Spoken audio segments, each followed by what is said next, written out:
প্ৰজ্ঞা সাজু প্ৰজ্ঞা সাজুনে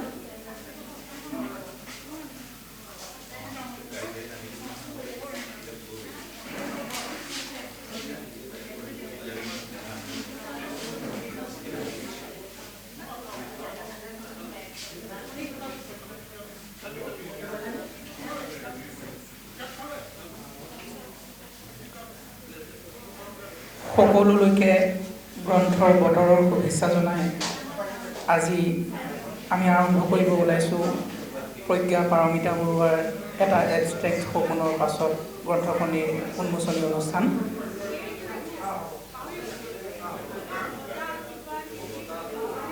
গুৱাহাটী বুকছৰ উদ্যোগত অনুষ্ঠিত এই অনুষ্ঠানটোত আৰম্ভণিতে আমি অতিথিসকলক আসন গ্ৰহণ কৰিবলৈ অনুৰোধ জনাম। আজি আমাৰ মাজত উপস্থিত আছে অসমীয়া কবিতাৰে গৌৰৱ, আমাৰ সৌভাগ্য নীলিম কুমাৰ আমাৰ মাজত উপস্থিত আছে। তেখেতক আমি মঞ্চত আসন গ্ৰহণ কৰিবলৈ অনুৰোধ জনাইছোঁ, প্ৰজ্ঞাক অনুৰোধ জনাইছোঁ আদৰি আনিবৰ কাৰণে।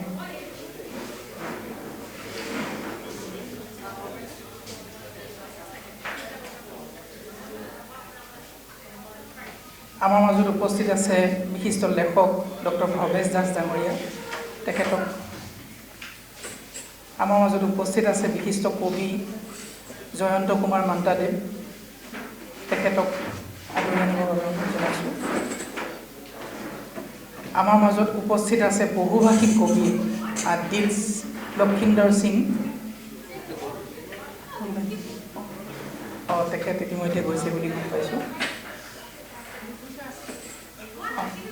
আমাৰ মাজত উপস্থিত আছে বিশিষ্ট লেখক সমালোচক বিপুল শৰ্মা ছাৰ, তেখেতক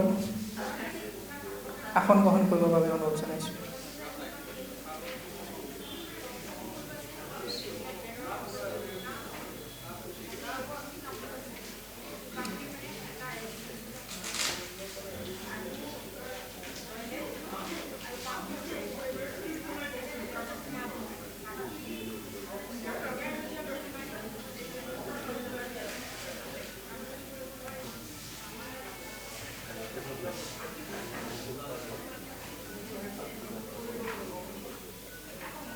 ইয়াৰ লগে লগে আমি আজি আমাৰ চিৰনমস্য সাহিত্যিক হোমেন বৰগোহাঞিদেৱৰ উপজা দিন আৰু প্ৰয়াত শিল্পী হিয়াৰ আমঠু জুবিন গাৰ্গৰ সৈতে আমি অকণমান শ্ৰদ্ধাঞ্জলিৰ আয়োজন কৰিছোঁ।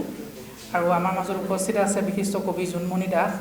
জোনমণি দাসেৰেই আমি এই শ্ৰদ্ধাঞ্জলি অনুষ্ঠানটো আৰম্ভ কৰিব খুজিছোঁ। জোনমণি দাসক অনুৰোধ জনাইছোঁ।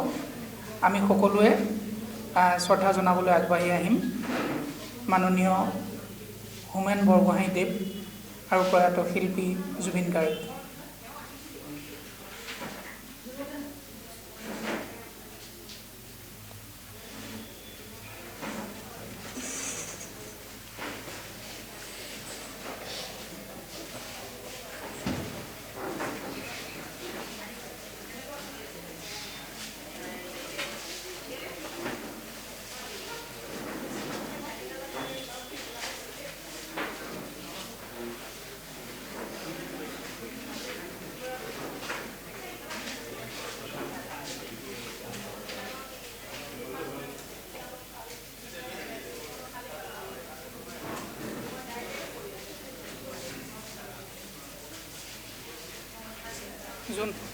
জোন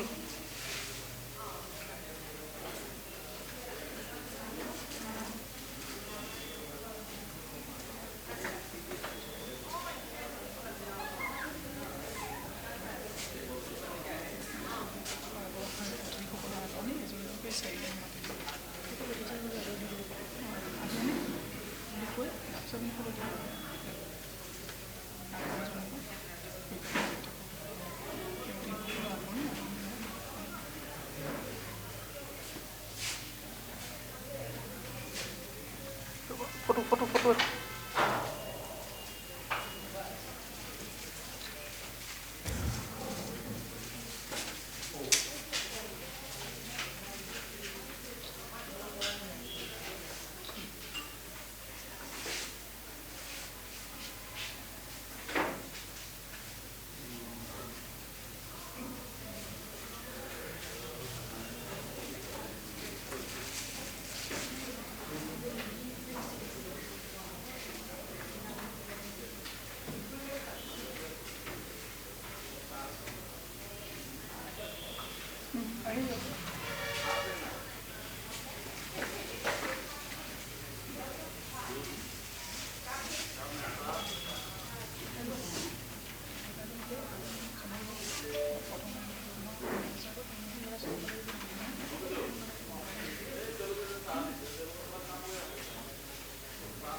তুমি যেনেকৈ ব্যৱস্থা কৰিছা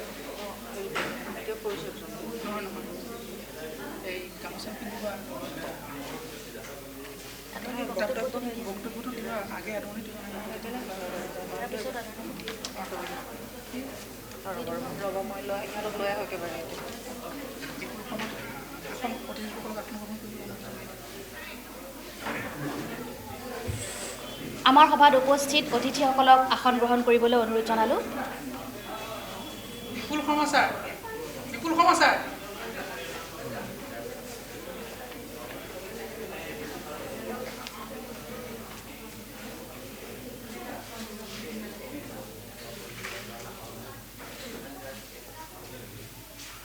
এতিয়া আদৰণি পৰ্ব।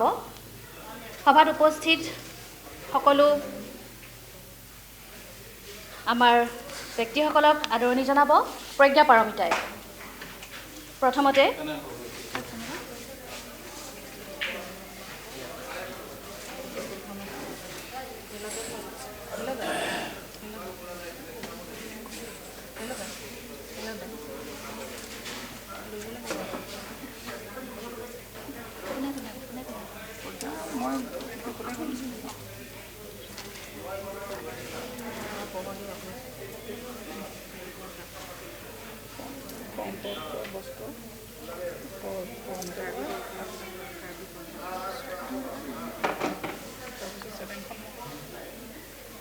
প্ৰথমতে আমাৰ নীলিম কুমাৰ ছাৰক আদৰণি জনাব প্ৰজ্ঞা পাৰমিতাই এখনি পৰম্পৰাগত বস্ত্ৰৰে পৰম্পৰাগত কাৰ্বি বস্ত্ৰৰে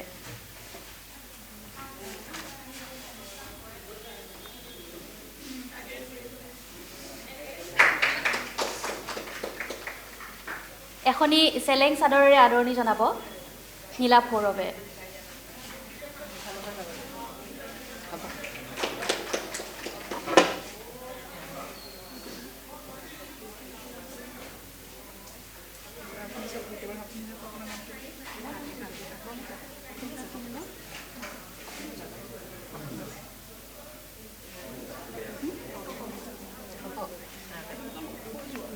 এবাৰ ডক্টৰ ভৱেশ দাসক এখনি চেলেং চাদৰেৰে আদৰণি জনাব নীলাভ সৌৰভে।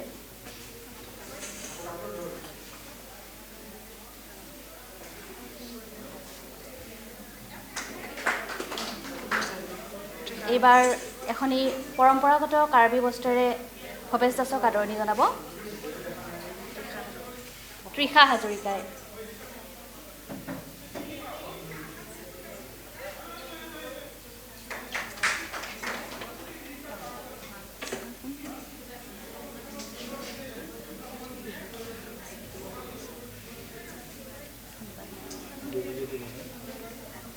এইবাৰ বিপুল শৰ্মা ছাৰক আদৰণি জনাব প্ৰজ্ঞা পাৰমিতাই এখনি চেলেং চাদৰেৰে।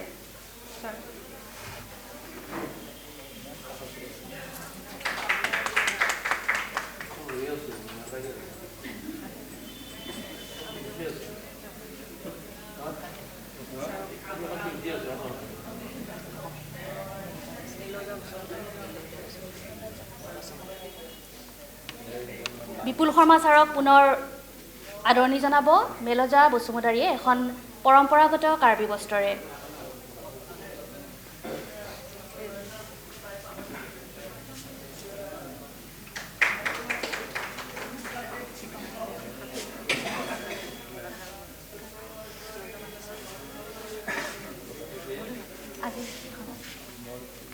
জয়ন্ত মান্তা ছাৰক এবাৰ আদৰণি জনাব প্ৰজ্ঞা পাৰমিতাই এখনি পৰম্পৰাগত কাৰ্বি বস্ত্ৰৰে।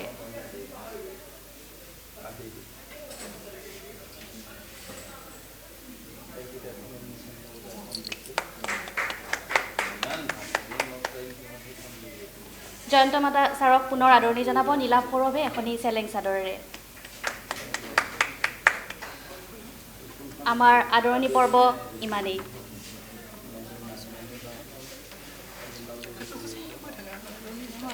আদৰণি প্ৰতীক্ষা। এবাৰ আদৰণি বক্তব্য আগবঢ়াব প্ৰজ্ঞা পাৰমিতাই।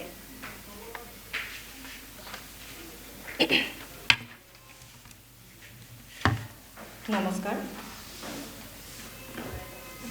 আজিৰ এই মোৰ শুভ দিনটিত মঞ্চত উপবিষ্ট শ্ৰদ্ধাৰ মোৰ অতিকে শ্ৰদ্ধাৰ নীলিম কুমাৰ ছাৰ, শ্ৰদ্ধাৰ ভৱেশ দাস ছাৰ, শ্ৰদ্ধাৰ বিপুল শৰ্মা ছাৰ, লগতে মোৰ শ্ৰদ্ধাৰ জয়ন্ত কুমাৰ মান্দা ছাৰ আৰু মোৰ সন্মুখত উপবিষ্ট কবিতাৰ পথেৰে আগবঢ়া প্ৰতিগৰাকী কাব্যপ্ৰাণ ব্যক্তিলৈ মই কৃতজ্ঞতা জনাইছোঁ আৰু তেওঁলোকক মই মোৰ এই অনুষ্ঠানটোত অহাৰ বাবে হৃদয়েৰে ধন্যবাদ জ্ঞাপন কৰিছোঁ আৰু তেওঁলোকৰ এই যাত্ৰা মোৰ প্ৰতি থকা আশীৰ্বাদকণৰ বাবে তেওঁলোকলৈ মই সেৱা নিবেদন কৰিছোঁ। ইয়াকে কৈ মই আদৰণি ভাষণ সামৰণি মাৰিছোঁ। ধন্যবাদ জনাইছোঁ প্ৰজ্ঞা পাৰমিতা বৰুৱা। আমি মূল কাৰ্যসূচীলৈ আগবাঢ়িব ওলাইছোঁ। তাৰ আগতে সৰুকৈ কথা এটা এনেই ক'বলৈ মন গৈছে। আমি মাজতে এটা অনুষ্ঠান কৰিছোঁ কলিকতাত। আমি নিজকে খুব সৌভাগ্যৱান বুলি ভাবিছোঁ। অসমত আমি নীলিম কুমাৰ ছাৰক সদায় পাই থাকোঁ, সদায় লগ পাই থাকোঁ। কলিকতালৈ গৈ এটা বেলেগ অভিজ্ঞতা হ'ল। কলিকতাৰ যিকেইজন যুৱ প্ৰজন্মৰ কবি অনুষ্ঠানটোলৈ আহিছিল, অহাৰ একমাত্ৰ কাৰণ আছিল নীলিম কুমাৰ। আৰু অনুষ্ঠান কাৰ্যসূচী সামৰাৰ পিছত তেওঁৰ থকা ঘৰত মানে কোঠাটোৰ সন্মুখত যুৱ কবিসকলে তেওঁক লগ পাবলৈ মোক প্ৰথমতে ফোন কৰে, মাতে দুৱাৰৰ ওচৰলৈ তেওঁক লগ পাবলৈ যিটো আগ্ৰহ, সেই আগ্ৰহটো দেখি আমাৰ অসমীয়া কবি এজনৰ হৈ বুকুত মানে গৌৰৱ লৈ উলটি আহিছোঁ। আৰু তেনে এজন কবিক আমি সদায় এনেকৈ লগ পাই আছোঁ, এইটো আমাৰ কাৰণে খুব সৌভাগ্যৰ কথা। আৰু মই ভাবোঁ প্ৰজ্ঞাৰ কাৰণেও সৌভাগ্যৰ কথা, আমাৰ নতুন কবিসকলৰ কাৰণে সৌভাগ্যৰ কথা যে তেওঁৰ হাতেৰে আমি এখন কাব্যগ্ৰন্থ উন্মোচন কৰিম। আমি অসমত সহজতে তেখেতক পাওঁ, কিন্তু তাত গৈ সেই কথাটো অনুভৱ হৈছে যে আমি এজন অসাধাৰণ মানুহৰ সৈতে আচলতে আছোঁ। আৰু তেওঁৰ সৈতে ইণ্টাৰেকশ্যন অনুষ্ঠানটোতো শুনিবলৈ অহা কবিসকল নীলিম কুমাৰৰ কাৰণেই আহিছিল তালৈ। আৰু এটা ভাল লগা কথা আছিলে, তাৰ সমালোচকসকল যিসকলে তাত পাঠ কৰিছিল, সমালোচনা বা গদ্য বা বক্তৃতা দিছিলে, তেওঁলোকে আমাৰ অসমৰ নৱপ্ৰজন্মৰ কেইবাগৰাকীও কবিৰ নাম উল্লেখ কৰি, কবিতাৰ নাম উল্লেখ কৰি, কবিতাৰ কিতাপৰ নাম উল্লেখ কৰি গদ্য পাঠ কৰিছে বা বক্তৃতা দিছে। সেইটো আমাৰ কাৰণে খুব ভাল লগা কথা যে আমাৰ অসমতে সেই যিকেইজনৰ নাম তাত মই শুনিছোঁ, আমাৰ অসমতে তেওঁলোকৰ কবিতাক লৈ নতুন চামৰ ভিতৰত তেওঁলোকৰ কবিতাক লৈ ভাল আলোচনা হোৱা নাই, কিন্তু তাতে তেওঁলোকে কোনোবা কাকতে আলোচনীয়ে কৰিছে। তেতিয়া ভাবিছোঁ যে আমি সঁচাকৈ বহুত পিছ পৰি আছোঁ। আৰু তেওঁলোকে সেই আদৰি লোৱাৰ যিটো কথা যে তেওঁলোকে সমালোচনা সাহিত্যত সমালোচনা কৰিবলৈ গৈ অসমৰ 2জন কবি, 3জন কবি, কোনোবাই 4জন, কোনোবাই এজনেতো 7-8জনৰ নাম লৈছিলে, মাত্ৰাছে 7-8জন অসমীয়া যুৱ কবিৰ নাম লৈছে। খুব মানে গৌৰৱৰ কথা আমাৰ কাৰণে। বাৰু যি কি নহওক, আমি এতিয়া কাব্যগ্ৰন্থখন উন্মোচনৰ দিশে আগবাঢ়িছোঁ। প্ৰজ্ঞা পাৰমিতাৰ পিতৃ মাতৃ ইয়াতে উপস্থিত আছে। তেখেতসকলকো মই মঞ্চলৈ আহিবলৈ অনুৰোধ জনাইছোঁ। আৰু আজি এই 4গৰাকী দৈবিক হাতেৰে উন্মোচন কৰিবলৈ ওলাইছোঁ প্ৰজ্ঞা পাৰমিতাৰ গ্ৰন্থখন। আমি উন্মোচক বুলি বিশেষকৈ কাকো কোৱা নাছিলোঁ, কাৰণ আমি 4গৰাকীকে উন্মোচক বুলি ভাবিছোঁ আৰু আমি প্ৰত্যেকেই উন্মোচন কৰিম।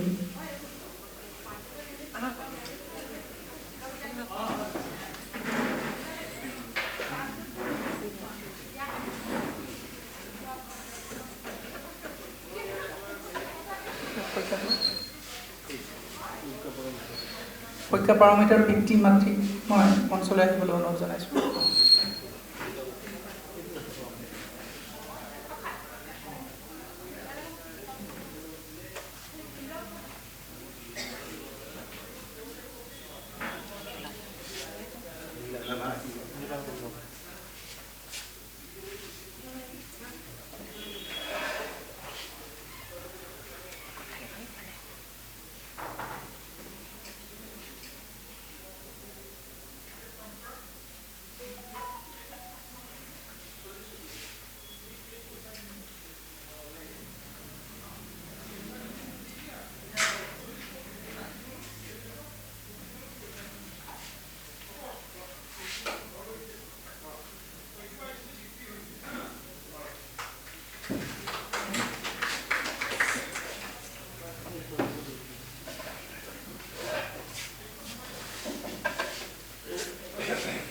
এইবাৰ মই মাননীয় নীলিম কুমাৰ দেৱক একাষাৰ ক'বৰ বাবে অনুৰোধ জনাইছোঁ।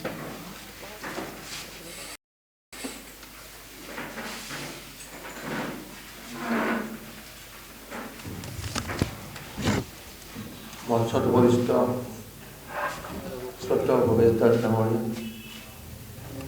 জয়ন্ত মণ্ডা ডাঙৰীয়া, বিপুল শৰ্মা আৰু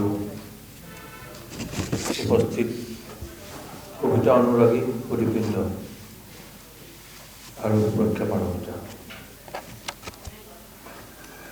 এই কবিতাখনৰ পুথিখনৰ কবিতাবোৰ মই পঢ়িছোঁ আৰু মই কিবা অকণমান লিখিছোঁ, সেইখিনি আছেনে নাই নাজানো, কিতাপখনত হৈ আছে। পুথিখন পঢ়ি মই সঁচাকৈ খুব আনন্দিত হৈছোঁ, এইকাৰণে যে প্ৰজ্ঞা পাৰমিতাৰ নিচিনা এগৰাকী কবি এতিয়া আমাৰ সহযাত্ৰী হৈ আছে, তেওঁ আমাৰ সহযাত্ৰী। গতিকে এইটো এটা খুব আনন্দৰ কথা। অসমত বহুত কবিতা লিখা হৈছে, অজস্ৰ কবিতাৰ জন্ম হৈছে অসমত, কিন্তু সকলো কবিতাই সন্তুষ্টি দিব পৰা নাই। তাৰ বিপৰীতে প্ৰজ্ঞা পাৰমিতাৰ কবিতাই এই যে এক ধৰণৰ আশা, এক ধৰণৰ সন্তুষ্টি প্ৰদান কৰিব পাৰিছে, অন্তত মোক, তাতেই মই আনন্দিত। বহুতে কবিতাৰ নামত কবিতাৰ ভাষা লিখিছে, এতিয়া কবিতা আৰু কবিতাৰ ভাষা সেইটো বেলেগ, সেইটো কথা জানিব লাগে। এবাৰ হীৰেণ ভট্টাচাৰ্যই এজন কবি, তৰুণ কবি, এটা অনুষ্ঠানত ময়ো আছিলোঁ, অনুষ্ঠানত এজন তৰুণ কবিক ক'লে যে তোমাৰ কবিতা লিখিছা ঠিকেই, কিন্তু কবিতা হোৱা নাই, কবিতাৰ ভাষা হৈছে। তেওঁ জনপ্ৰিয় এজন কবি, তেওঁক কৈছে যে তেওঁ কবিতা লিখিবলৈ খুবেই বেয়া পালে। ঠিক আমি বুজিব লাগে যে কবিতাৰ ভাষা লিখিলে নহ'ব, কবিতা হ'ব লাগিব। আৰু কবিতা হ'ব ক'ৰ পৰা? ভিতৰৰ আৱেগৰ পৰা। আৱেগটো থাকিবলৈ নাথাকে, আৱেগৰ পৰা জন্ম হ'ব লাগিব কবিতা এটা। আৰু কবিতাক কোৱা হয় সদায় এটা অভিজাত শিল্প বুলি। হয়, কবিতা অভিজাত শিল্প। অন্য বহুত উপন্যাস বা গদ্য সাহিত্যতকৈ বা অন্য বহুত শিল্পতকৈ কবিতা এক ধৰণৰ অভিজাত শিল্প, এয়া হয়। কিন্তু তাৰ অৰ্থ এইটো নহয় যে কবিতা পঢ়িবৰ কাৰণে আমি এজন পণ্ডিত হ'ব লাগিব, যে এজন তেওঁ অধ্যাপক হ'ব লাগিব, বিশ্ববিদ্যালয়ৰ অধ্যাপক হ'ব লাগিব, তেওঁ জানিব লাগিব কবিতা সম্পৰ্কে বিভিন্ন তেওঁৰ অধ্যয়ন থাকিব লাগিব। তেনেকুৱা ধৰণৰ এজন মানুহে কবিতা বুজি পাব, তেওঁৰ কাৰণে কবিতা লিখা হ'ব, তেনেকুৱা কথা নহয়। সাধাৰণ মানুহৰ ওচৰলৈ কবিতা যাব পাৰিব লাগিব। সাধাৰণ মানুহে কবিতা বুজিব পৰালৈকে যদি আমি লিখিব পাৰোঁ, সেয়া কিন্তু কবিতাৰ সাৰ্থকতা।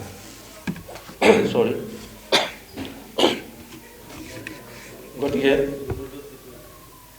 এবষ্ট্ৰেক্ট কবিতাত সকলোবোৰ কবিতাই যে সাধাৰণ পাঠকৰ ওচৰলৈ যাব আৰু তেনেকুৱা নহয়। তাৰ কাৰণে আমি কবিতাৰ আজি বহি আছে কাঠটো পানী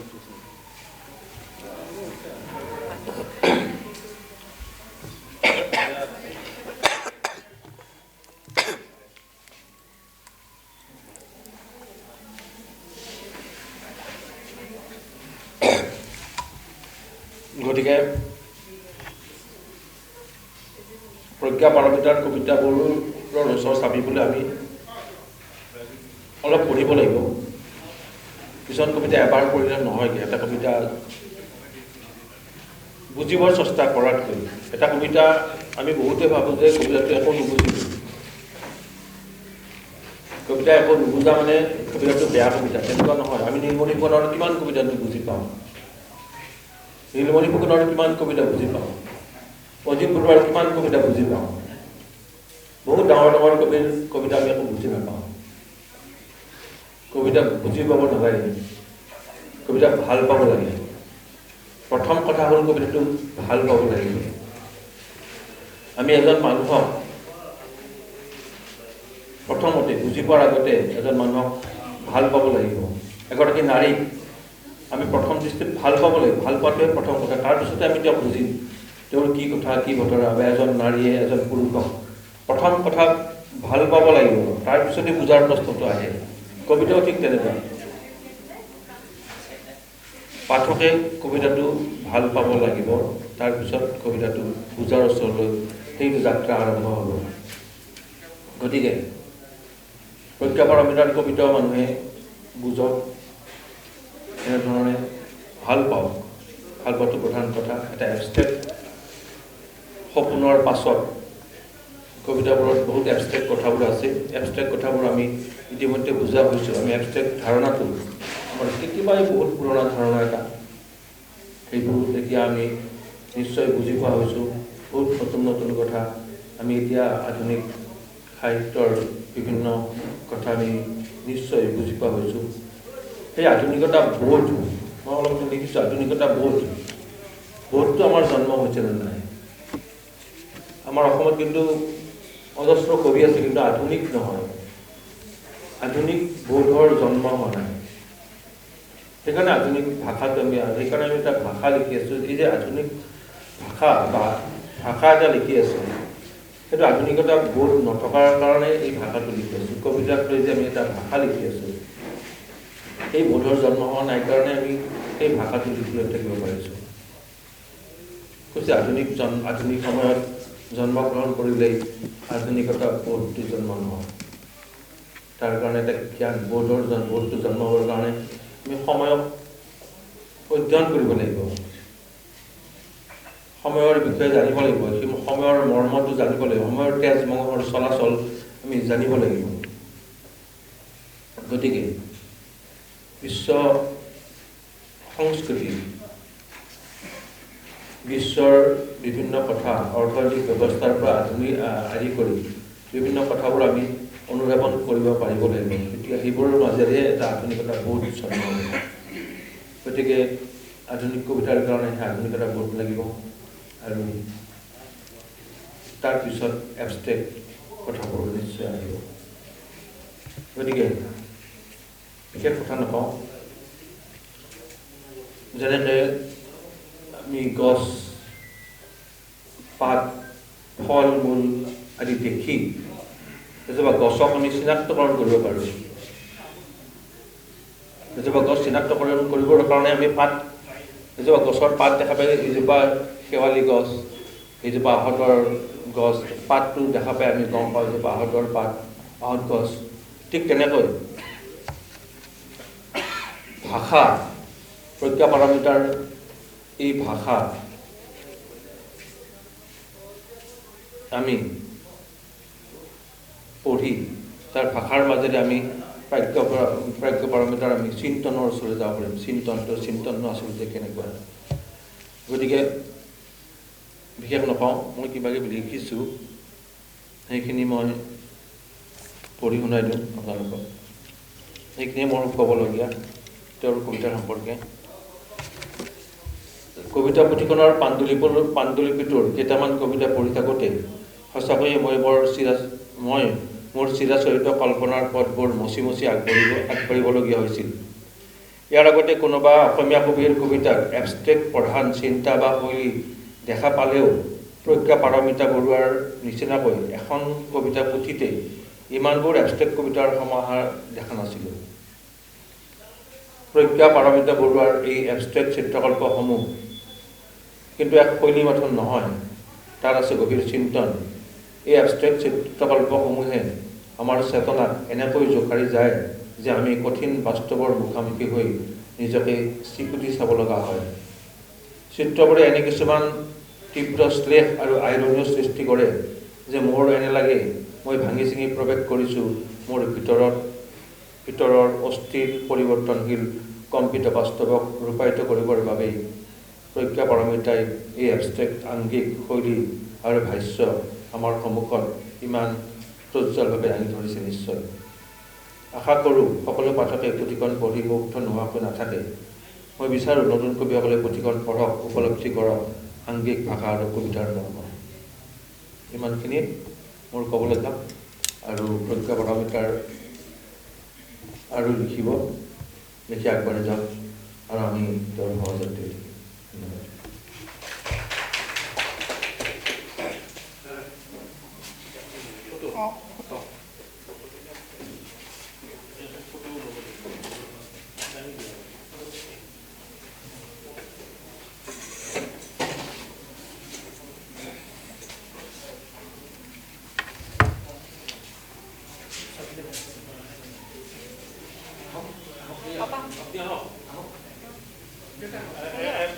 ধন্যবাদ।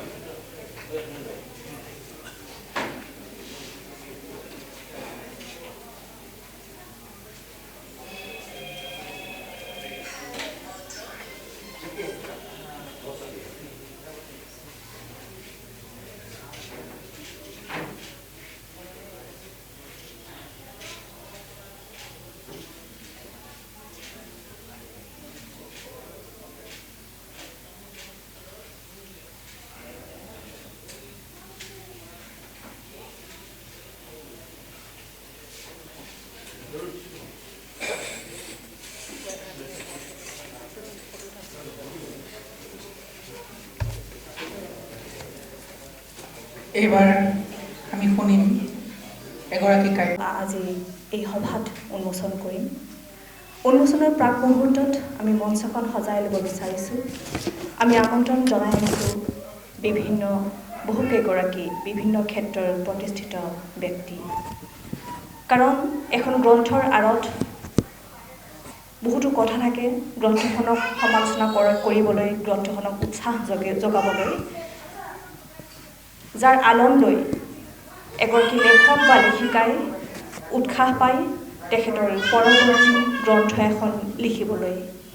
আমি প্ৰথমতেই মঞ্চলৈ আমন্ত্ৰণ জনাইছোঁ আজিৰ গ্ৰন্থ উন্মোচন কৰিবলৈ আমন্ত্ৰণ জনাই অনা বিশিষ্ট ব্যক্তি অনুপম দত্ত, বৰভাগ মহাবিদ্যালয়ৰ সহযোগী অধ্যাপক তথা ইংৰাজী বিভাগৰ সন্মানীয় অধ্যাপকগৰাকীক আমি মঞ্চত আসন গ্ৰহণ কৰিবলৈ অনুৰোধ জনাইছোঁ। আমি মঞ্চলৈ আমন্ত্ৰণ জনাইছোঁ পৰিতোষ চক্ৰৱৰ্তী ডাঙৰীয়া, বিশিষ্ট লেখক তথা অৱসৰপ্ৰাপ্ত অধ্যক্ষ ইলিয়ামনগৰ চৰকাৰী মহাবিদ্যালয়ৰ মেঘালয়। তেখেতকো আমি মঞ্চত আসন গ্ৰহণ কৰিবলৈ অনুৰোধ জনাইছোঁ। আমাৰ মাজত উপস্থিত আছে বিশিষ্ট সংগীতকাৰ মাননীয় সূৰ্য হাজৰিকা গোস্বামী। তেখেতকো আমি মঞ্চত আসন গ্ৰহণ কৰিবলৈ অনুৰোধ জনাইছোঁ।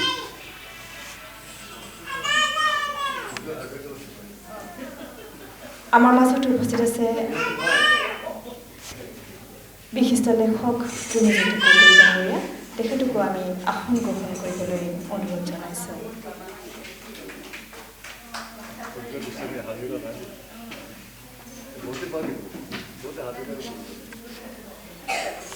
প্ৰথমতে আমি আমাৰ আমন্ত্ৰিত প্ৰতিগৰাকী অতিথিক একোখনকৈ ফুলাম গামোচাৰে আদৰণি জনাবলৈ বিচাৰিছোঁ। আৰু প্ৰথমতে আমি আদৰণি জনাম বৰভাগ মহাবিদ্যালয়ৰ সহযোগী অধ্যাপক অনুপম দত্ত ডাঙৰীয়া। লেখিকা মেঘালী দত্ত ঠাকুৰে এখনি ফুলাম গামোচাৰে তেখেতক আদৰণি জনাব।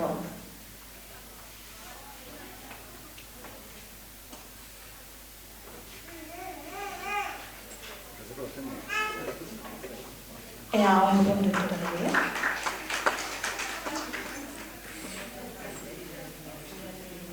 আমি সম্বৰ্ধনা জনাবলৈ আগবাঢ়িছোঁ ইলিয়ামনগৰ চৰকাৰী মহাবিদ্যালয়ৰ অৱসৰপ্ৰাপ্ত অধ্যক্ষ সন্মানীয় লেখক পৰিতোষ চক্ৰৱৰ্তী ডাঙৰীয়া।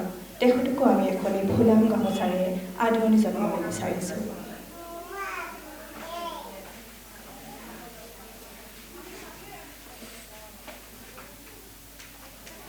এয়া পৰিতোষ চক্ৰৱৰ্তী ডাঙৰীয়া। আমি আদৰণি জনাবলৈ বিচাৰিছোঁ বিশিষ্ট সংগীতকাৰ অসমৰ জনপ্ৰিয় সূৰ্য গোস্বামী ডাঙৰীয়া। তেখেতকো আমি এখনি ফুলাম গামোচাৰে আদৰণি জনাবলৈ বিচাৰিছোঁ। আমাৰ মাজত উপস্থিত আছে বিশিষ্ট লেখক গুণজ্যোতি গগৈ ডাঙৰীয়া। তেখেতকো আমি এখনি ফুলাম গামোচাৰে আদৰণি জনাবলৈ বিচাৰিছোঁ। ধন্যবাদ। সভাৰ আৰম্ভণিতে আমি লেখিকা মেঘালী দত্ত ঠাকুৰীয়াক তেখেতৰ একাষাৰ ক'বলৈ আমি অনুৰোধ জনাইছোঁ, কাৰণ গ্ৰন্থখনৰ আঁৰৰ কাহিনী আৰু গ্ৰন্থখনৰ ৰচনাৰ সমগ্ৰ কথা তেখেতৰ মাজত সমস্ত তেখেতৰ মাজতে আছে। আমি এতিয়ালৈকে জনা নাই আউসীৰ শেষৰ জোননো কি। গতিকে আহকচোন আমি প্ৰথমতে তেখেতৰ পৰা দুআষাৰ শুনি লওঁ।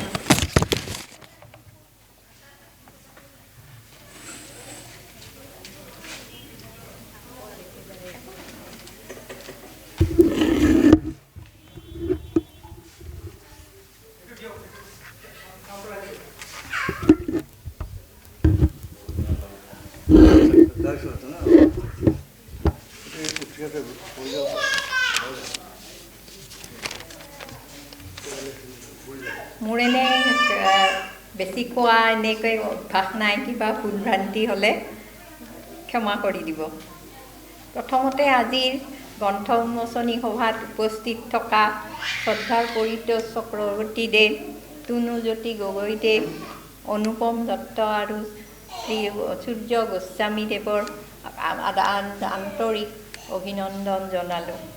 তাৰ পাছত সভাত উপস্থিত হৈ মোক উৎসাহিত কৰা সকলো বন্ধু বান্ধৱী আৰু শুভাকাংক্ষীলৈ মই মোৰ শ্ৰদ্ধা জনালোঁ। তেওঁলোকৰ বহুমূলীয়া সময় ব্যয় কৰি সভাত উপস্থিত হোৱা বাবে তেওঁলোকৰ ওচৰত মই চিৰকৃতজ্ঞ। আউসীৰ শেষৰ জোন মোৰ প্ৰথম কিতাপ। আগতে সৰুৰে পৰাই কিতাপ পঢ়ি ভাল পাইছিলোঁ, লিখিও ভাল পাইছিলোঁ। গল্প কবিতা অলপ চলপ এনেকৈ লিখিছিলোঁ। পঢ়ি থকা সময়তে লিখি সদায় মাকে দেখুৱাইছিলোঁ। মাক কৈছিলোঁ, মা এইখিনি লিখিছোঁ, কেনেকুৱা হৈছে চোৱাচোন।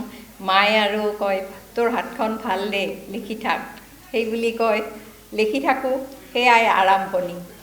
ফুলস্কেপ কাগজত নীলা চিয়াহীৰে লেখাবোৰ বহীৰ মাজতে থাকিছিল। তেতিয়া আজিৰ দৰে ইমান সুবিধাও নাছিল। মায়ে বহুত কিতাপ পঢ়িছিল। তাৰ পাছত মাৰ দেখুওৱা কিতাপবোৰ, মায়ে লেখাবোৰ চাই উৎসাহিত কৰিছিল আৰু তেনেকৈ অলপ চলপ লিখি থৈছিল। কিন্তু ক'তো তেনেকৈ প্ৰকাশ কৰাৰ কাৰণে কৰা নাছিলোঁ, সুবিধাও নাছিল, মাহঁতেও নকৈছিল। তেনেকৈ লিখি কিতাপৰ মাজতে আৰু থাকিছিল। তেনেকৈ তাৰপিছত লিখি যোৱাৰ পিছত এটা সময়ত আৰু লিখা বন্ধ হৈ গৈছিল। লাহে যেতিয়া মোবাইল আহিল, ফেচবুক, ইনষ্টাগ্ৰাম সেনেকৈ আহিলে, তেতিয়া তাত লিখিবলৈ ল'লোঁ, উৎসাহিত হ'লোঁ। বহুতৰে লেখা দেখি লিখিবলৈ মন যোৱা হ'ল। তাৰপিছত তেনেকৈ লিখি অৰ্ধ আঁকা গ্ৰন্থসভা, অকচ আদি গোটবিলাকক গল্প কবিতা তেনেকৈ লিখি তাৰপিছত গল্পবিলাক লাহে বাতৰি কাকততো দিব ল'লোঁ।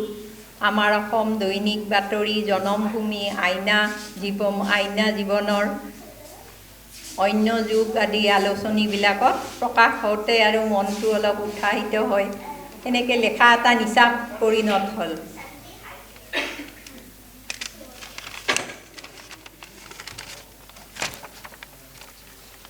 আউসীৰ শেষৰ জন এখন নাৰীকেন্দ্ৰিক উপন্যাস। নাৰীয়ে জীৱনৰ ঘাত প্ৰতিঘাতত সন্মুখীন হোৱা বিপদ বিঘিনিবোৰ অতিক্ৰম কৰি কেনেকৈ আগুৱাই যায়, তাৰেই কাহিনী আউসীৰ শেষৰ জন। অকালতে নাৰীয়ে বিধৱা হৈ যেতিয়া সমাজত নানা ঘাত প্ৰতিঘাত সন্মুখীন হয়, নিজৰ লগতে যুদ্ধ কৰিব লগা হয়, সমাজৰ লগত, নিজৰ মনৰ লগত, তাকেই প্ৰকাশ কৰা হৈছে আউসীৰ শেষৰ জন। জাহ্নৱী আউসীৰ শেষৰ জনৰ মুখ্য চৰিত্ৰ, নাৰী চৰিত্ৰ। কালধুমুহাই জীৱনৰ বাটত কেতিয়াবা ভেটি ধৰিলেও সাহসেৰে আগুৱাই গৈ জীৱন যুদ্ধত জয়ী হ'ব পাৰি। তেনেকুৱাই এক চৰিত্ৰ জাহ্নৱী। নাৰীয়ে কেতিয়াবা জীৱনৰ সৈতে বহুতো ঘাত প্ৰতিঘাত সন্মুখীন হৈ আগুৱাই যাব লগা হয়। এই যুদ্ধ নিজৰ লগত, সমাজৰ লগত, পৰিৱেশ আৰু পৰিস্থিতিৰ লগত হয়।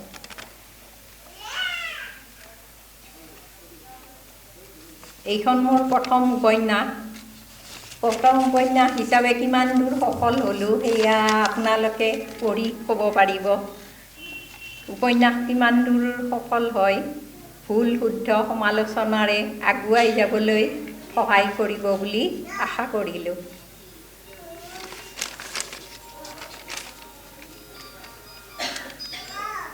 পোহৰৰ দৰে এন্ধাৰৰো থাকে অনেক কথা। সাগৰৰ ফেনিল ঢৌবোৰৰ দৰে মনটোত কেতিয়াবা বৈ থাকে এন্ধাৰ আৰু পোহৰৰ খেলা। এন্ধাৰ নহ'লে পোহৰো অস্তিত্বহীন হয়। প্ৰতিটো পোহৰৰ গৰ্ভতে এন্ধাৰৰ বীজ লুকাই থাকে। প্ৰতিটো এন্ধাৰৰ বুকুত পোহৰৰ আশা থাকে। আউসীৰ শেষৰ জন নাৰীকেন্দ্ৰিক উপন্যাস পোহৰৰ মাজত এন্ধাৰৰ কলীয়া ডাৱৰে কেনেকৈ নাৰীৰ জীৱন আউসী নমাই আনে তাকেই আউসীৰ শেষৰ জনত দেখুওৱা হৈছে। ধৈৰ্য আৰু সাহসেৰে আগুৱাই গৈ যে ঘাত প্ৰতিঘাত অতিক্ৰম কৰিব পাৰি তাকেই তুলি ধৰিবলৈ চেষ্টা কৰা হৈছে। আমাৰ আউসীৰ শেষৰ জনক আপোনালোকে পঢ়ি উৎসাহিত হ'লে আনন্দিত হ'ম আৰু আউসীৰ শেষৰ জনে আপোনালোকে পঢ়ি কেনেকুৱা পালে নিশ্চয় জনাব।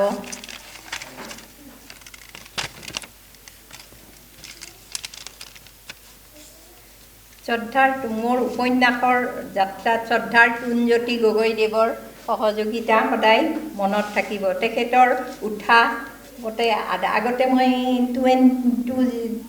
23তে আৰম্ভ কৰিছিলোঁ যদিও আধা লিখা হৈ আছিল। তাৰপিছত এই টুনজ্যোতি গগৈদেৱৰ উৎসাহত তেখেতৰ কৰ্মশালা এটাত যোগ দি আধা লিখা উপন্যাসখন তেখেতে দিহা পৰামৰ্শ দি দিয়াত শেষ কৰিবলৈ সমৰ্থ হওঁ। সেয়ে মই তেখেতৰ ওচৰত চিৰকৃতজ্ঞ। আগলৈও তেখেতে এনে সহায় সহযোগিতা কৰি যাব বুলি আশা কৰিলোঁ। বেছি নকওঁ আৰু আপোনালোকে পঢ়ি ক'ব কেনে পালে।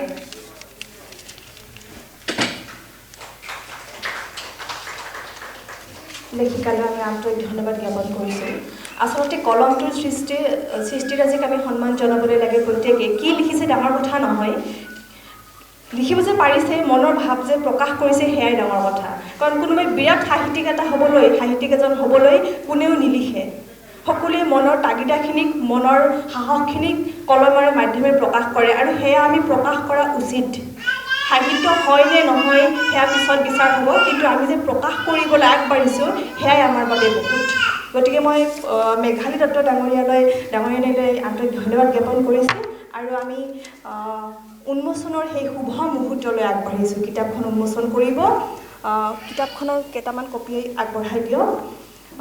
আমি আমন্ত্ৰণ জনাইছোঁ উন্মোচন কৰিবলৈ বৰভাগ মহাবিদ্যালয়ৰ সহযোগী অধ্যাপক ইংৰাজী বিভাগৰ সন্মানীয় অনুপম দত্ত ডাঙৰীয়াই তেখেতক কিতাপখন উন্মোচন কৰিবলৈ অনুৰোধ জনাইছোঁ।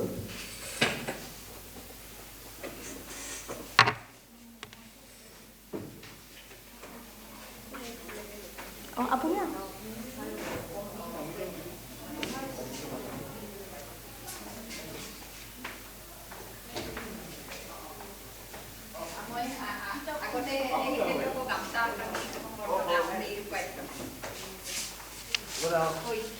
লেখিকাগৰাকী এগৰাকী প্ৰকাশকৰ ডাঙৰীয়াক এখন ফুলাম গামোচাৰে আমি জনাইছে। এতিয়া মঞ্চত আমি সকলোকে বিচাৰিছোঁ কিতাপখনৰ শুভ উন্মোচনৰ মুহূৰ্তত। এয়া আউসীৰ শেষৰ জন, মেঘালী দত্ত ঠাকুৰীয়াৰ উপন্যাস আউসীৰ শেষৰ জন।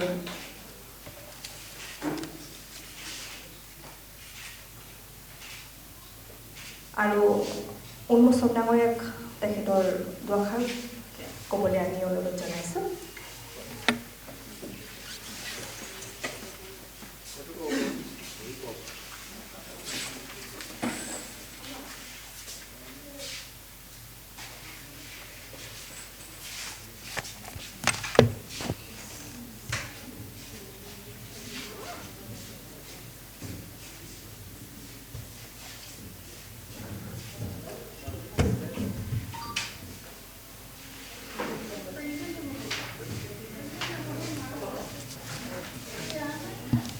নমস্কাৰ। আজিৰ এই গ্ৰন্থ উন্মোচনী সভাত মঞ্চত উপবিষ্ট বিশিষ্ট লেখক উইলিয়াম নগৰ চৰকাৰী মহাবিদ্যালয়ৰ অৱসৰী অধ্যক্ষ ডক্টৰ পৰিতোষ চক্ৰৱৰ্তী ডাঙৰীয়া, বিশিষ্ট লেখক চুনুজ্যোতি গগৈ ডাঙৰীয়া, বিশিষ্ট সংগীতকাৰ শ্ৰীযুত সূৰ্য গোস্বামী ডাঙৰীয়া আৰু আজিৰ এই সভাত উপস্থিত থকা সুধীবৃন্দ, প্ৰথমতে আজিৰ এই সভালৈ আউসীৰ শেষৰ জোন শীৰ্ষক এই উপন্যাসখন উন্মোচনৰ বাবে মোক আমন্ত্ৰণ জনোৱাৰ কাৰণে মই আয়োজকক ধন্যবাদ জনাইছোঁ। আৰু এই উন্মোচনী সভা এই বিশেষ উপন্যাসখন আউসীৰ শেষৰ জোন, এই উপন্যাসখন আৰম্ভণিতে মই পাঠকে আদৰি ল'ব বুলি আশা কৰিছোঁ, সকলোকে আহ্বান জনাইছোঁ। সকলোৱে এই উপন্যাসখন পঢ়িব আৰু আপোনালোকৰ যি মতামত, আপোনালোকৰ যি পৰ্যালোচনা সেয়া আগবঢ়াব আৰু সেয়া খুব জৰুৰী যিকোনো লেখক বা লেখিকাৰ কাৰণে আগবাঢ়ি যোৱাৰ কাৰণে। এতিয়া এই উপন্যাসখন আচলতে মই যিহেতু নাই পঢ়া, গতিকে ইয়াৰ ঠিক এটা পৰ্যালোচনা আগবঢ়োৱাটো এটা দুৰূহ কাম হ'ব। ভালদৰে নপঢ়াকৈ পৰ্যালোচনা কৰা সম্ভৱ নহয়। তথাপিও যিহেতু গ্ৰন্থখনৰ উন্মোচনীৰ এটা মুহূৰ্ত, গতিকে দুই এষাৰ কথা কৈ, বৰ দীঘলীয়া নকৰোঁ, মই দুই এষাৰ কথা কৈ মোৰ বক্তব্য সামৰিম। এতিয়া মোৰ বাবে ব্যক্তিগতভাৱে কিছু আনন্দ আৰু সন্তুষ্টিৰ কথা এয়া যে লেখিকা মেঘালী দত্ত ঠাকুৰীয়া ব্যক্তিগত মোৰ সম্পৰ্কত মোৰ ডাঙৰ বাইদেউ। গতিকে মই বাইদেউৰ উপন্যাস উন্মোচন কৰিবলৈ সুযোগ পোৱাটো মোৰ ব্যক্তিগতভাৱে এটা আনন্দৰ কথা, সন্তুষ্টিৰ কথা। বাইদেৱে যেনেকৈ কৈছে যে সাহিত্যৰ অনুশীলন যদিও আগৰ পৰা কৰিছে, আচলতে চিৰিয়াছলি সাহিত্যৰ চৰ্চা খুব দেৰিকৈ আৰম্ভ কৰিছে আৰু সেইটো বহুত ব্যতিক্ৰমী কথাও নহয়। সাহিত্যৰ জগতত বহুত ডাঙৰ ডাঙৰ এনেকুৱা লেখক আছে যিসকলে জীৱনত বহুত পলমকৈ চিৰিয়াছ সাহিত্য চৰ্চা আৰম্ভ কৰিছে। ফ্ৰেন্সিছ মেককৰ্ড বুলি বিখ্যাত আইৰিছ আমেৰিকান ৰাইটাৰ এজন আছে, তেখেতে পুলিটজাৰ বঁটা লাভ কৰিছিলে। এঞ্জেলাছ এছেছ বুলি এখন উপন্যাস, ৬৬ বছৰ বয়সত তেওঁ সাহিত্য চৰ্চা আৰম্ভ কৰিছিলে। বহুত বেছি লিখা নাই যদিও, যিহেতু বহুত দেৰিকৈ সাহিত্য চৰ্চা আৰম্ভ কৰিছিলে, ৩খনমান গ্ৰন্থ লিখিছে আৰু যথেষ্ট জনপ্ৰিয় হৈছিলে। ঠিক তেনেকৈ ৰিচাৰ্ড জৰ্জ এডামছৰ এখন বিখ্যাত উপন্যাস দ্য ৱাটাৰশ্বিপ ডাউন আমেৰিকাত যথেষ্ট জনপ্ৰিয় হৈছিলে। পিছলৈ তেওঁৰ দ্য ব্লেক ডগছ বুলি এখন উপন্যাস আছে। তেওঁ বহুত দেৰিকৈ সাহিত্য চৰ্চা আৰম্ভ কৰিছিলে, ৫৪ বছৰ বয়সত। এনেকুৱা বহুত আছে। আনকি টনি মৰিছন নিজেই ৪০ পাৰ হৈ যোৱাৰ পিছত চিৰিয়াছ সাহিত্য চৰ্চা আৰম্ভ কৰিছিলে। গতিকে এনেকুৱা উদাহৰণ বহুত আছে যিয়ে দেৰিকৈ সাহিত্য চৰ্চা আৰম্ভ কৰি সাহিত্য সৃষ্টিৰ উচ্চ শিখৰত উপনীত হ'বলৈ সক্ষম হৈছে। আৰু আশা কৰিছোঁ যে মেঘালী দত্ত ঠাকুৰীয়াৰ যদিও চিৰিয়াছ সাহিত্য চৰ্চা কিছু পলমকৈ আৰম্ভ কৰিছে, ইয়াৰ আগতে যথেষ্ট সংখ্যক গল্প লিখিছে বিভিন্ন মাধ্যমত, বিভিন্ন আলোচনী কাকতত আমি পঢ়িছোঁ আৰু তাৰ কিছু চুটি গল্প যথেষ্ট উচ্চ মানদণ্ড বা উৎকৃষ্ট সাহিত্য সৃষ্টি বুলি ক'ব পাৰি। গতিকে কথা হ'ল যে বহুতৰ জীৱনত বিভিন্ন পৰিস্থিতি, বিভিন্ন ঘাত প্ৰতিঘাত, বিভিন্ন সমস্যাৰ বাবে মানুহে বহুত সময়ত খুব মনেৰে ইচ্ছা কৰা কথা এটাও সময়ত কৰিবলৈ সক্ষম নহয়। কিন্তু জীৱনে সুযোগ দিয়ে। জীৱনে সদায় এনেকুৱা কামৰ ইচ্ছা থাকিলে, মনত যদি দৃঢ় ইচ্ছা থাকে, সুযোগ দিয়ে। গতিকে এই ঘাত প্ৰতিঘাতৰ পিছতো জীৱনৰ বিভিন্ন পৰিৱেশ পৰিস্থিতি, জীৱনৰ সংগ্ৰামৰ যি ধামখুমীয়া, এই ধামখুমীয়াৰ থকাৰ পিছতো মানুহে পলমকৈ হ'লেও সুযোগ পায়, সুবিধা পায়, আৰু সেই সুযোগ সুবিধা গ্ৰহণ কৰাটোহে আচল কথা।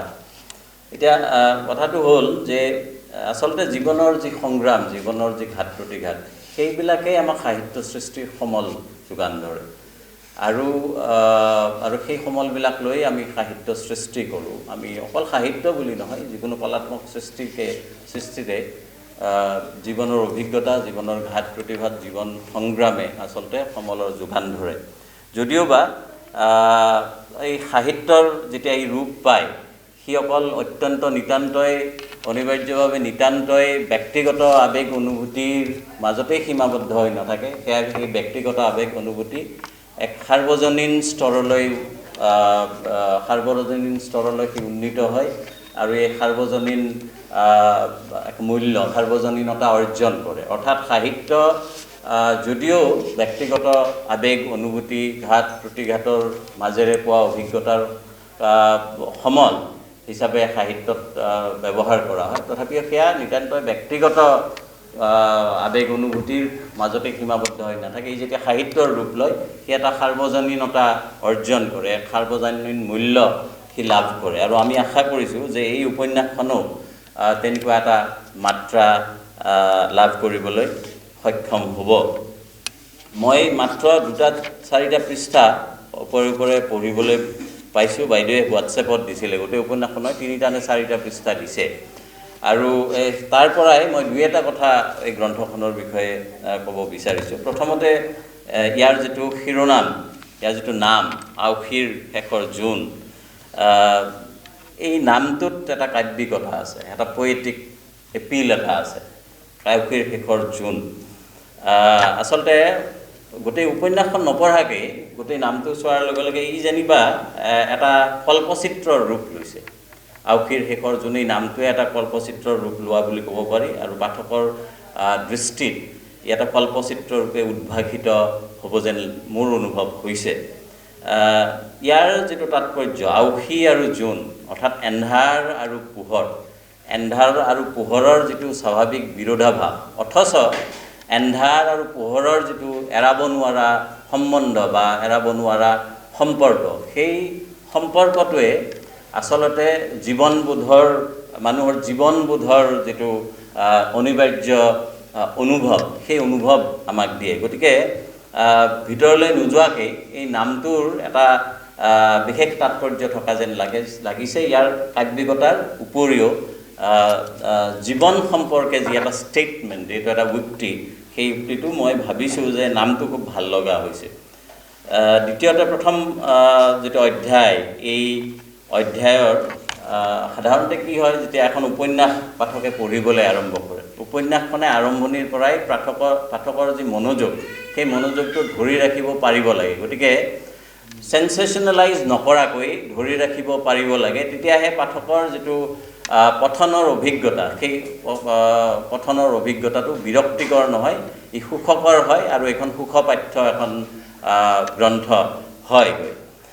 যদিও তাৰ অন্যান্য দিশ আছে, ইমান সৰলীকৰণ কৰা নাযায়, তথাপিও ইয়াৰ আৰম্ভণিৰ যিটো পেৰাগ্ৰাফ, আনন্দজনীন যিটো পেৰা, সেই আৰম্ভণিৰ পেৰাৰ প্ৰথম পেৰাগ্ৰাফৰ শেষৰ যিটো লাইন, ইয়াতে কৈছে উপন্যাসিকাই যে কাহিনীৰ মাজতো অনেক কাহিনী শুই থাকে গোপনে, সকলোৰে অলক্ষিতে, তেনে এক বিষাদগধুৰ কাহিনীয়েই যেন নতুনকৈ সৃষ্টি হ'ব জাহ্নবীৰ জীৱনত। গতিকে এনেকুৱা ধৰণৰ যি বৰ্ণনাত্মক উক্তি, ইয়ে পাঠকৰ মনোযোগ আকৰ্ষণ কৰিবলৈ সক্ষম হয়। লেখিকাই জাহ্নবীৰ যি কাহিনী, সেই বিষাদগধুৰ কাহিনী, সেই বিষাদগধুৰ কাহিনীৰ কথা এতিয়া ক'ব, আৰু এনেকুৱা ধৰণে পাঠকৰ, মই ভাবোঁ যে আৰম্ভণিৰ পেৰাগ্ৰাফৰ পৰাই পাঠকৰ মনোযোগ আকৰ্ষণ কৰিবলৈ সক্ষম হ'ব, আৰু পিছলৈ যদি এই পেৰাগ্ৰাফটোৰে শেষত কেনেধৰণৰ আংগিকৰ ব্যৱহাৰ হৈছে, সেই বিষয়টো মই মানে বিস্তৃতভাৱে ক'ব নোৱাৰিম, তথাপি ইয়াৰ শেষৰ পিনে, এই পেৰাগ্ৰাফটোৰ শেষৰ পিনে আঘোণৰ শীতৰ সেই যাত্ৰা যেন যুধিষ্ঠিৰৰ স্বৰ্গযাত্ৰাৰ দৰে কঠিন আৰু অনিশ্চিত। গতিকে ইয়াত যি এটা উপমাৰ ব্যৱহাৰ হৈছে, এই যে যুধিষ্ঠিৰৰ স্বৰ্গযাত্ৰা, যিটো ঘাট মানে যুধিষ্ঠিৰে স্বৰ্গযাত্ৰাত লক্ষ্যত উপনীত হৈছে, অথচ সেই যাত্ৰা আছিল যথেষ্ট ঘাট প্ৰতিঘাতপূৰ্ণ। ঠিক তেনেকৈ হয়তো জাহ্নবীৰ যি জীৱন যাত্ৰা, সেই জীৱন যাত্ৰাৰ ঘাট প্ৰতিঘাতপূৰ্ণ, কিন্তু যিহেতু এইটো এই শীতৰ যাত্ৰা, এই শীতৰ যাত্ৰা নিঃসন্দেহে ঘাট প্ৰতিঘাতপূৰ্ণ। এতিয়া জাহ্নবীয়ে লক্ষ্যত উপনীত হ'ব পাৰিব নে নাই সেই বিষয়ে এটা অনিশ্চয়তা নিশ্চয়কৈ আছে। গতিকে এনেকুৱা ধৰণৰ আংগিকৰ ব্যৱহাৰেও পাঠকৰ যিটো মনোযোগ এই উপন্যাসৰ প্ৰতি, কাহিনীৰ প্ৰতি, সেই মনোযোগটো ধৰি ৰাখিব পাৰে দীঘলীয়া সময়ৰ কাৰণে। আৰু পিছলৈ ৪ৰ্থ অধ্যায়ত এটা পেজ মই পঢ়িবলৈ পাইছিলোঁ, তাতো এনেকুৱা ধৰণৰ এটা উপমাৰ ব্যৱহাৰ হৈছে, য'ত পানীত পৰা এটা পৰুৱাই কেনেকৈ পাতৰ ওপৰত উঠি পেলাই নিজৰ জীৱন বচাবৰ কাৰণে চেষ্টা কৰে। এতিয়া পৰুৱাটো জীৱন বচাবলৈ চেষ্টা কৰে, কিন্তু পৰুৱাটো একচুৱেলি বাচিব নে নাই তাতো কোনো নিশ্চয়তা নাই। ঠিক তেনেকৈ জাহ্নবীৰেও বিশেষ এটা পৰিস্থিতিত আশাৰ ৰেঙনি দেখিছে, কিন্তু সেই আশাৰ ৰেঙনিয়েই জীৱন সফলতাৰে আগবঢ়াই নিয়াৰ ক্ষেত্ৰত যথেষ্ট হ'বনে নাই তাতো অনিশ্চয়তা আছে। গতিকে এনেকুৱা ধৰণৰ কথাবিলাকে পাঠকৰ যি মনোযোগ, সেই মনোযোগ দীঘলীয়া সময়ৰ কাৰণে ধৰি ৰাখিব পাৰে আৰু ই উপন্যাসখনক সুখপাঠ্য হোৱাত সহায় কৰে। গতিকে যিহেতু মই বহুত বিস্তৃতভাৱে গোটেই উপন্যাসখন পঢ়া নাই, বিস্তৃত ইয়াৰ পৰ্যালোচনা দিয়াটো টান হ'ব, গতিকে মই বিশেষ উপন্যাসখনৰ ওপৰত বিশেষ আৰু নকওঁ, কিন্তু এটা কথাই ক'ব বিচাৰোঁ যে এইখন যিখন উপন্যাস, এই উপন্যাসখনৰ যিটো বৰ্ণনা, মই যি ৪-৫টা পৃষ্ঠা পঢ়িছোঁ, ইয়াৰ বৰ্ণনা আৰু বৰ্ণনা শৈলী যথেষ্ট মনোগ্ৰাহী হৈছে। আৰু মই ভাবিছোঁ যে এই পাঠকৰ মনোযোগ ধৰি ৰখাত সক্ষম হ'ব আৰু এখন সুখপাঠ্য উপন্যাস হিচাপে পাঠকৰ চকুত ধৰা দিব। গতিকে মই পুনৰবাৰ মোক এই উন্মোচনী সভালৈ এই গ্ৰন্থ, এই উপন্যাসখন উন্মোচন কৰিবলৈ আমন্ত্ৰণ জনোৱাৰ বাবে আয়োজকক, বিশেষকৈ বাইদেউ মেঘালী দত্ত ঠাকুৰীয়ালৈ মই আন্তৰিক কৃতজ্ঞতা জনালোঁ। আৰু তেখেতলৈ আজিৰ এই উপন্যাসখন উন্মোচন হোৱাত মই আন্তৰিক অভিনন্দন আৰু অলেখ শুভেচ্ছা জ্ঞাপন কৰিছোঁ, আৰু আশা কৰিছোঁ যে তেখেতৰ এই যি সৃষ্টিশীল যাত্ৰা, এই যাত্ৰা অব্যাহত থাকিব, শক্তিশালীভাৱে আগবাঢ়ি যাব, আৰু পৰৱৰ্তী সময়ত পাঠকৰ পৰা নিশ্চয় ইয়াৰ সঁহাৰি লাভ কৰিব। পাঠকে এই উপন্যাসখন আদৰি ল'ব বুলি মই আশা কৰিছোঁ, আৰু সমালোচকৰ হাতত পৰিলে ইয়াৰ নিশ্চয় এক সঠিক সমালোচনা হ'ব, কাৰণ সমালোচনাও দৰকাৰ। সমালোচনাই পাঠকক উৎসাহিত কৰে আৰু পাঠকৰ ভুল ত্ৰুটিবিলাকো আঙুলিয়াই দিয়ে, আৰু পৰৱৰ্তী সাহিত্য সৃষ্টিত আৰু বেছি উৎকৃষ্ট সাহিত্য সৃষ্টিত সহায় কৰে। গতিকে সমালোচকে হাতত পৰিলে নিশ্চয় সমালোচনা ইয়েও আগবঢ়াব এই উপন্যাসখনৰ। গতিকে মই পুনৰবাৰ লেখিকালৈ শুভেচ্ছা জনাইছোঁ, অভিনন্দন জনাইছোঁ, আৰু এইখিনি কৈ সকলোৱে পুনৰবাৰ ধন্যবাদ জ্ঞাপন কৰি এই আউসীৰ শেষৰ জোন উপন্যাসখন, মেঘালী দত্ত ঠাকুৰীয়াৰ দ্বাৰা ৰচিত আউসীৰ শেষৰ জোন উপন্যাসখন উন্মোচিত হোৱা বুলি ঘোষণা কৰি মোৰ বক্তব্য সামৰিছোঁ। ধন্যবাদ। অনুপ্ৰেৰিত ডাঙৰীয়াক আমি আন্তৰিক ধন্যবাদ জ্ঞাপন কৰিছোঁ। আমি মঞ্চলৈ আদৰিছোঁ উইলিয়াম নগৰ চৰকাৰী মহাবিদ্যালয়ৰ বিশিষ্ট লেখক, অৱসৰপ্ৰাপ্ত অধ্যক্ষ সন্মানীয় পৰিতোষ চক্ৰৱৰ্তী ডাঙৰীয়া, তেখেতক দুআষাৰ ক'বলৈ অনুৰোধ জনাইছোঁ।